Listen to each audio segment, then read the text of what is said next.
Hey everybody, it's Stacy from Holisticprogressions, sex coach Stacy on Instagram and Holisticprogressions on Facebook. Thanks for tuning into my video.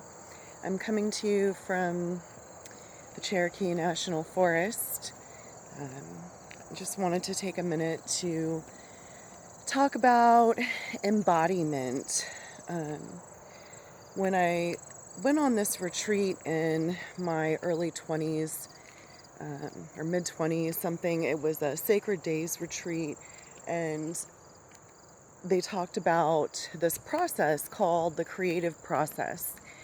And I'll let you know what that has to do with embodiment here in a minute. I'm just going to explain it to you and hope that I can kind of keep some decent light going on while you can enjoy the scenery.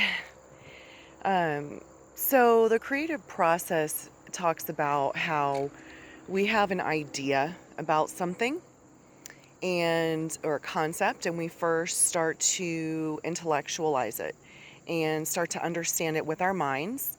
And then what happens is we start to embody it and put that into practice in our daily life.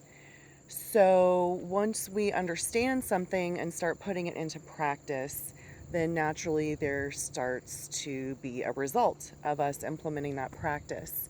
And we start to gain wisdom, hopefully, from the result of the actions that we've been taking, where it goes back up again to be a concept to be understood and grasped due to this newfound wisdom.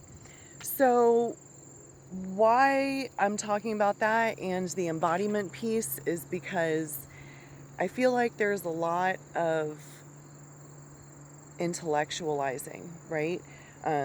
We can understand, or I can understand concepts and have them make sense really well in my mind and understand them, but I don't necessarily always feel it in my heart or in my body. So for example, I can know that, I'm getting vulnerable here.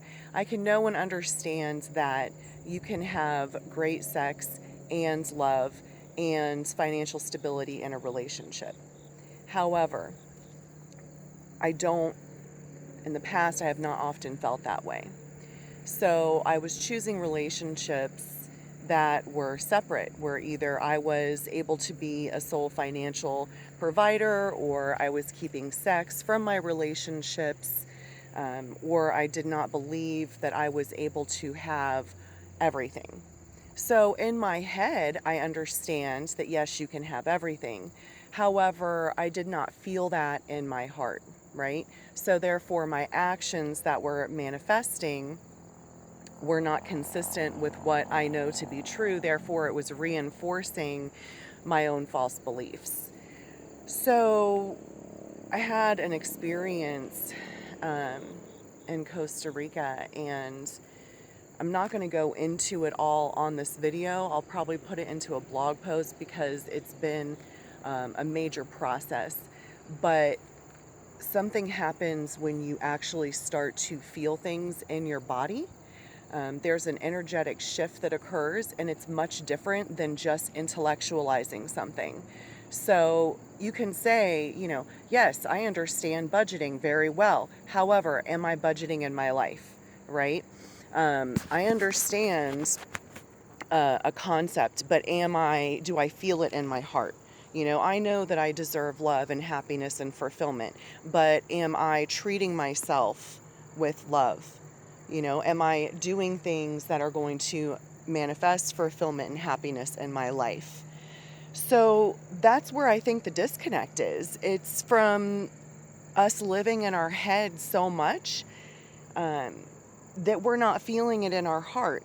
And we put so much value on intellectual ability, and we discount the feeling part.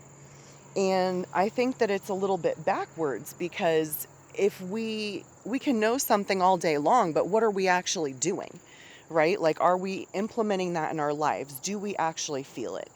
And one thing I noticed is that men do this a lot, but I actually do this as well.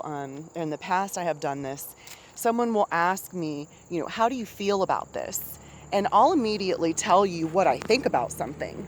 However, in the past, I have not felt anything, right? There's been this disconnect from how I feel about something and where that lives in my body, um, from what I'm thinking, right? So I can intellectualize something and find the greater good. However, I'm discounting the fact that maybe that hurt my feelings, or I don't feel good about that situation, whatever it is. So then I was like, oh man, how do you really embody something? How do you feel it? How do you make that shift? And something that I've done with my clients in the past is work on breathing exercises and mindfulness and meditation, because that sets you up to be able to start to become aware of your body and of your sensations. So it's the practice of starting to turn the mind off and allowing yourself to step into your body and just notice what's going on, or even just simply observing the thoughts.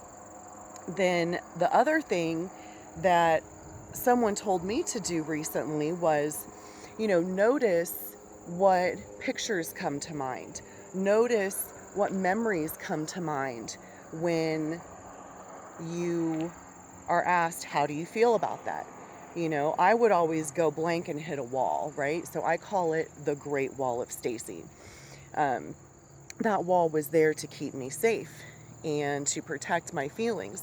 And in the past, it served a purpose. However, now, truly embodying my feelings and working through my feelings, that level of disconnection no longer serves me. So it's what I started to do because, as you know, I do practice meditation, and yoga is a great way to start to feel your body, right? So the meditation is turning the mind off, and the yoga just starts to help you get in touch with actual body sensations. The other thing to do would be, how do you feel about this? Blank. Go to the pictures and the visions that you get in your head, whether it's a color or a memory or a picture of something, and go from there.